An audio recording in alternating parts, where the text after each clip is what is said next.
अस्सलाम वालेकुम। नमस्कार। सत श्री अकाल। तो जैसा कि आपने थंबनेल में देख लिया होगा, कोई भी 3 साल के लिए सेना में भर्ती हो सकता है। तो इसका मतलब क्या है? ये एक तरीके की इंटर्नशिप है जिसमें रैंक भी मिलेगी, सैलरी मिलेगी और यूनिफॉर्म भी मिलेगी। सेना के इंटरनल नोट से नाम आया है टूर ऑफ ड्यूटी।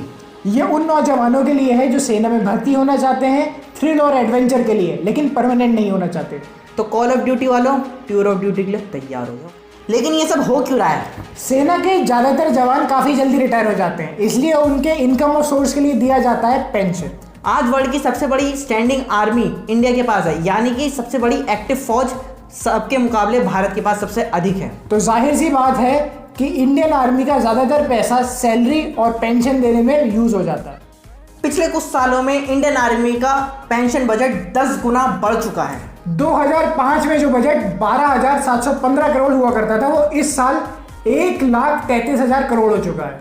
और ये बजट इंडियन गवर्नमेंट का कुल खर्चे का 4.4% है। तो इसकी वजह से डेवलपमेंट और रिसर्च के लिए पैसे नहीं बचते। जैसे कि इंडियन एयरफोर्स के पास 42 स्क्वाड्रन होने चाहिए, लेकिन वो 31 स्क्वाड्रन पे अटका हुआ है। बाकी आर्म फोर्सेस के पास भी एयरक्राफ्ट कैरियर्स, वॉरशिप्स और आर्टिलरी की कमी है। इसका रामबाण इलाज ये है कि फौजियों को बिना पेंशन के नियुक्त किया जाए।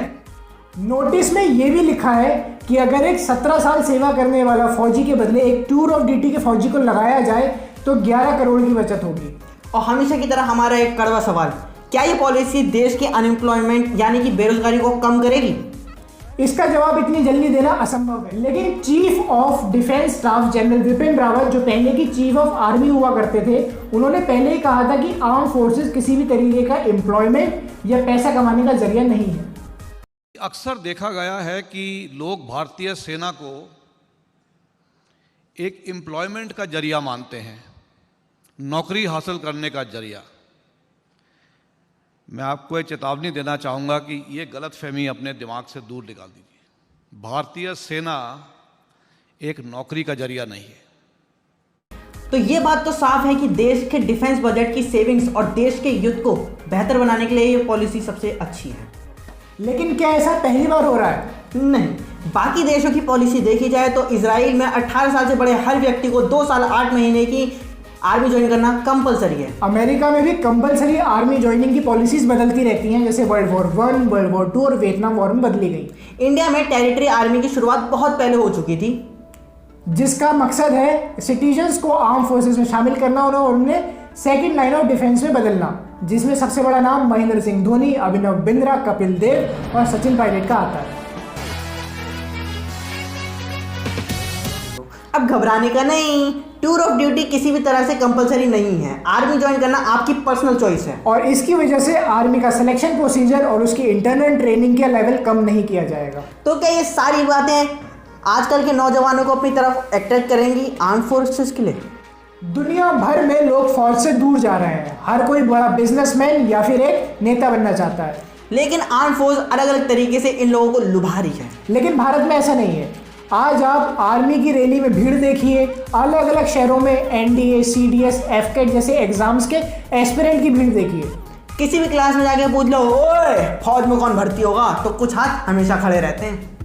तो किसी भी प्राइवेट या सरकारी जॉब के कंपेयर में आर्मी की सेवाएं सबसे ज़्यादा हैं, साथ में इज्जत और देशभक्ति का तड़का अलग से। तो ये हमारी जिम्मेदारी है कि हम हर किसी को इज्जत दें, चाहे वो आपके घर में कचरा लेने वाला हो या सुबह अखबार देने वाला, चाहे वो खेत में सिंचाई करता हुआ किसान हो या फिर आप बच्चों को पढ़ा रहा शिक्षक। ये सभी देशभक्ति के प्रतीक हैं।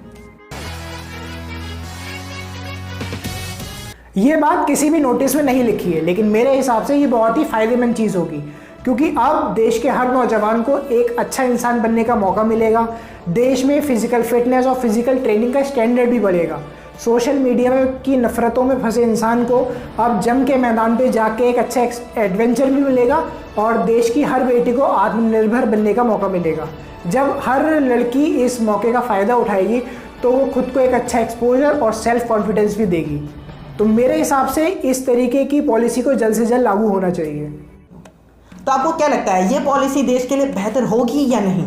साथ ही साथ अगर आपको भारतीय सेना या भारतीय वायुसेना की जानकारी में दिलचस्पी है तो ऊपर दिए आई बटन को क्लिक करें और हमारी पुरानी वीडियोस भी देखें।